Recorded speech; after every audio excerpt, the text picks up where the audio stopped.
Hey, it's Soul here to tell you about Blizzard's new game, Warcraft Arclight Rumble, or War for short. Very cute. It's a fun looking take on an existing genre that, in classic Blizzard fashion, this game hopes to upend and redefine. Some quick facts: it's free to play, it's coming out for mobile devices, it's definitely the kind of game made for the mobile audience, and it's not out yet, but you can pre-register if you're interested. The vibe of this game is similar to another mobile title people have been talking about, Clash Royale, which I personally have never heard of. So I'll be talking about this new game from a pretty blank slate. By the way, if you don't mind, like the video, subscribe to the channel, and let's get to what this game really is. It's got several game modes, and what we've seen in the preview today is the single player campaign. Other features will include dungeons, raids, co-op, and PvP. Gameplay-wise, it's a top-down, very simplified RTS game where your objective is to defeat the enemy on the other side by summoning units. The maps are pretty small. You drag and drop units onto the field, either onto your home base or points that you capture throughout the match. Matches from the looks of it take no more than 4 to 5 minutes, so you can expect pretty short play sessions. Units cost gold to deploy, and gold replenishes throughout the match, and they can be increased by capturing gold mines or finding treasures. When you deploy units, they seem to behave on their own, following a preset path until they reach the end, fighting whatever's in the way. The strategy is to deploy the right units in the right direction at the right time.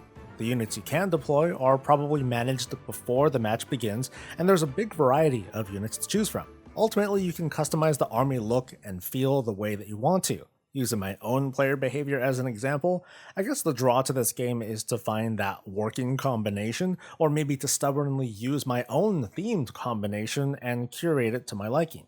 There are 5 factions. There's the Alliance, the Horde, the Undead, the Blackrock, and the Beast factions, each with their own strengths like having more defense, more units, emphasis on ranged attacks, and that sort.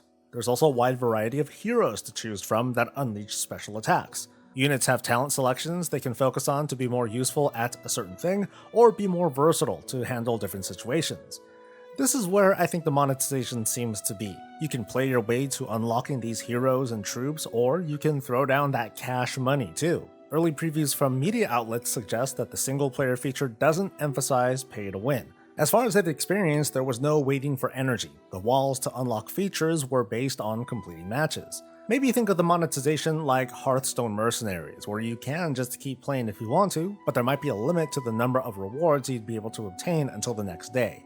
That's just total speculation on my part though. The point is, I don't think the game is going to be designed to make you literally stop playing because you need more Arclight juice or something to run another map. Strengthening troops and heroes so far seems limited to levels and then talent selections, and I can envision a loot box scheme that unlocks random gimmies like units or experience boosts or talents. And I wouldn't be surprised if the other modes, notably raiding and PvP, had some sort of scheme behind it, seeing as how those are mostly endgame features. But I doubt we're going to learn this until much later. Somehow I don't think it's a great idea to preview a new game by going straight into great detail on how they're trying to take our money. That we're just going to have to wait and see. Initially though, longer term gameplay seems to be focused on unlocking more of these units to mess around with and level them up so you can take on maps a bit differently and just have a more versatile team for future content, and this is again followed by doing the dungeons, raids, and PvP later on. The format of this game strongly suggests that later on we'll see expansions that add more maps, game features, but probably most importantly, more units to tempt you into spending money on. I even joked during the preview that maybe it's not them trying to monetize the game, but they're probably going to make figures and sell those for a premium. We'll learn more, but questions that come to mind include whether BattleNet balance will play into the monetization of this game. If so, we might see an impact on World of Warcraft's overall gold economy, as gold exchanges hands between people who play Arclight Rumble and those who just want gold. There's the question of whether there will be a cross-promotion with this and Warcraft and Hearthstone. Thankfully, one question was mostly answered, that this isn't going to be a game that complements World of Warcraft, as in, it's something that I feel like I'd need to play in order to progress in the MMO. In the end, it turns out this did not shake up the gaming world, but I bet this is making a splash. Maybe a rumble, eh? I guess Arclight Rumble is like other mobile tower defense-like games, only with a bit more emphasis on units over static positions. My personal impressions on this are somewhere between this seems competent and hey, this is kind of a fun distraction.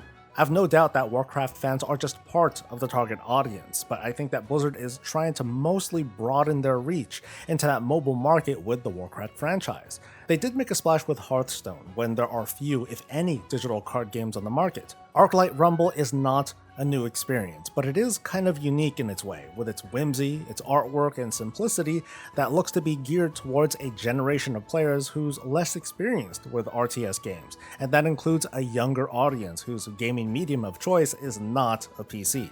So I'm not so mad that Blizzard is not trying so hard to take my money today. The approach is different. I somehow doubt we'll see Arclight Rumble turn into an esports, and I'm glad for it. It kinda lets this team make the game for players more than for spectators.